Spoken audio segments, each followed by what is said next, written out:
Welcome back, guys. Coach Barrick here with another frame by frame. We're breaking down ring muscle ups. I'm linking to ring muscle ups in this video. We're going to break that down.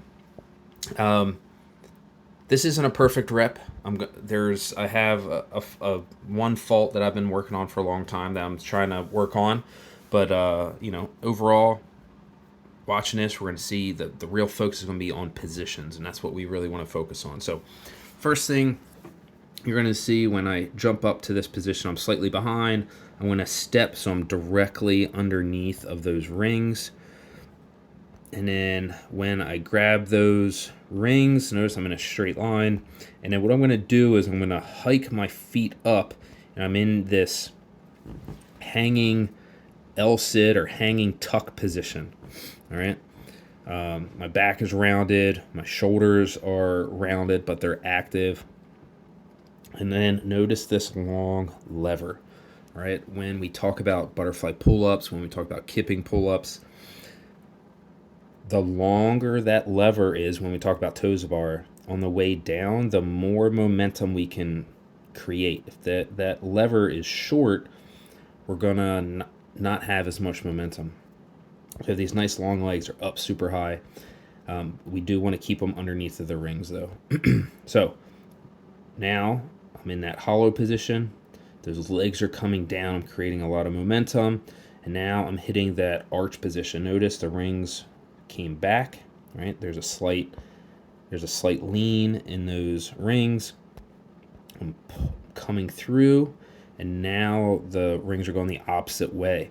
Now, here's my arch position. My head is through, my head is neutral, and I have a nice arch position here, right? I don't have that bent,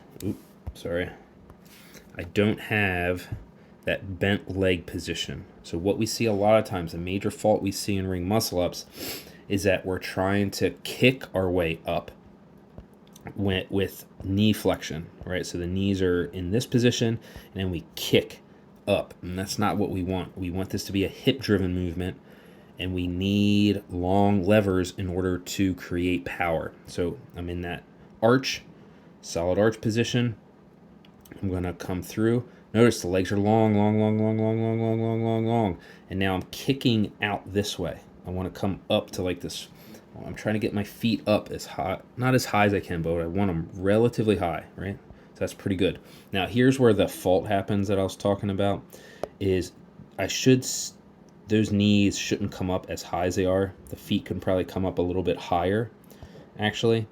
And then what you're going to see is I get horizontal. So I kind of look in this position. What I actually want is to be a little bit more in this hollow position. The feet should still be out, and I should kind of be in a hollow position this way. However, this is what I have right now. So once I kick those feet out, feet kick, and now those hips are going to pop up, and then we're going to just float up. So what should happen is I stay at about, see, those knees drive up and they shouldn't be. I should be in this hollow position, and those hips are just going to drive me up, and then I'm going to turn over the rings. So now I'm coming through, and now I'm going to pull through. This is the part where I really struggle with. This is the second thing I struggle with is sometimes I'm too patient. Like I'm waiting. And once you start getting those shoulders up by those rings, you want to actively pull through those rings. You want to, with your hands, you're pulling yourself through. And this is the part that needs to be aggressive and fast. Pull through. Super fast and aggressive. And your hands are squeezing those rings at the top and pulling yourself through. But we don't want all that tension on the way up. Like our hands, we want to grip on those rings, but we don't want to be pulling. We don't want to be flexing our bicep and pulling too early. Float up, and then right in this position, that's when we want to start gripping those rings and pulling those rings to that dip position. Now, you're going to notice I'm in that nice deep position. I'm in a hollow, almost like an L-sit coming through. And then what I'm going to do is I'm going to let those feet come back. So I've created all this momentum up, and now I'm throwing this momentum over this way. And now I'm going to let those legs come back and that's going to help me drive out of the dip, right? So I don't just have to do a strict dip out of that. So I use that momentum. The legs, head comes through, legs come back, and then I take that momentum with me. If you watch the butterfly bar dips or butterfly ring dips video, this is the same thing, right? We're kicking those legs back and we're using that momentum. And now I'm showing full lockout at the top, right? Full lockout, shoulder, everything is stacked on top of each other. So now when we start working on that second rep, what we're going to do is we want to go straight down, but our feet are going to come up. We want to kind of come down in an L sit. So you see how my feet are coming up and I'm going straight down. We do not want to push back. We want to come straight down. Those feet are going to come forward, and now those hips start coming a little forward. Now we're in that hollow.